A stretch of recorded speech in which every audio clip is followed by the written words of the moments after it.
자, 프로그램 설계의 필요성에 대해서 같이 알아보도록 하겠습니다. 자, 프로그램 설계라고 하는 것은 설계 단계는 구성원들의 요구 조건, 그리고 업무 수행 개선사항 등 요구 분석 결과를 반영하게 됐습니다. 우리가 이제 지난 시간에 요구 분석에 대해서 배웠는데, 분석과 요구 분석에 대해서 배웠는데, 설계 단계에서는 요구 조건하고 그리고 요구 분석의 결과를 반영하게 되어 있습니다. 그래서 학습자의 특성, 그리고 프로그램의 요구사항, 지식, 기술, 조직 내 행동 양식 등을 포함되어 있습니다. 또 업무 분석 내용이라든지 업무 수행상의 문제점 등이 반영되어 있습니다. 자, 두 번째, 전체적인 조직 목표, 그리고 학습자의 개인적인 목표도 달성할 수 있게끔 프로그램 설계가 되어야지 됩니다.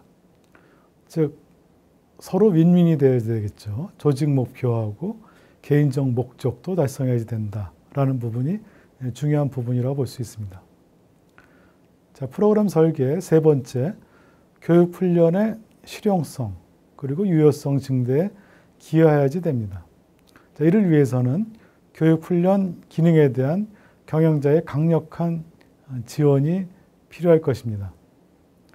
그리고 교육 훈련 성과를 고려해야 할 것이죠. 자, 네 번째로 교육 훈련 프로그램 설계는 조직 구성원의 학습 활동을 위해서 조직에 의해 추진되는 절차라고 볼 수 있습니다. 자, 프로그램 설계 다섯 번째, 교육 훈련 프로그램은 특정 과업을 수행하는 데 필요한 자질과 능력을 갖추게 하는 것이 바로 프로그램 설계라고 볼 수 있습니다. 교육 훈련생들은 특정한 기술을 소유하지 않았고 또 가르침을 받지 않고는 직무를 수행할 수 없다는 가정에서 출발하는 것이 좋습니다. 그러니까 즉 아무것도 모른다, 백지 상태라고 보는 것이죠. 그래야지만 프로그램 설계를 명확하게 할 수 있는 것입니다. 그러니까 예를 들어서 어느 정도 기술을 물론 이제 보유하고 있을 수도 있을 텐데 전혀 없다라고 보고 그 다음에 이 교육을 받지 않으면은 직무를 수행할 수 없다는 가정에서 출발하는 것이 가장 좋습니다.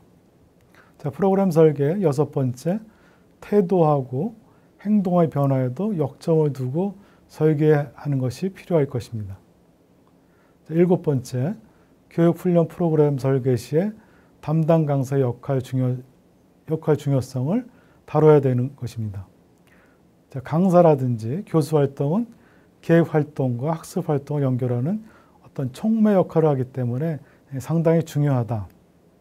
또한 계획된 내용을 반영하고 또 전달하는 수단으로 교육 내용 수용을 위해서 동기부여 기능을 하게 되는 것이 바로 어떻게 보면 담당 강사의 역할이라고 볼 수 있습니다. 자, 그렇기 때문에 프로그램 설계에서 중요한 의미를 띈다라고 볼 수가 있는 것입니다. 자, 프로그램 설계에서 요구 분석에 대한 평가 내용을 담고 있어야 되는데 그 내용이 무엇이냐 보면은 요구 분석 평가 내용을 교육 훈련 또는 인적 자원 개발에 반영시켜 다룰 수 있는지 여부입니다. 또 요구 분석 평가 결과를 어떤 방법으로 특정 훈련 과정 또는 인적 자원 개발에 반영할 수 있는가 그죠?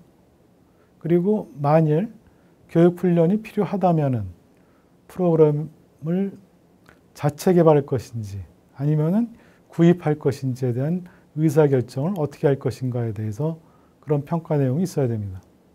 즉 교육 훈련이 필요한 게 인지가 되면은 그 다음에 자체적으로 프로그램을 개발할 것인지 아니면 외부에 맡길 것인지 또 구입할 것인지 그런 의사결정을 어떻게 할 것인지에 대한 평가 내용이 들어가 있어야 됩니다.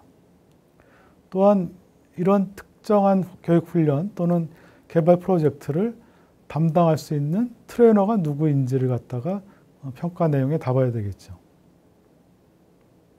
자, 그리고 프로그램과 내용을 조직화하는 가장 좋은 방법은 무엇인지에 대해서도 알아야 되겠고 교육 훈련 방법과 매체들은 어떻게 선택하고 준비해야 하는지 또 교육 훈련 준비를 고려할 때 특별한 일정에 따른 이슈가 있는지 없는지 그리고 교육 훈련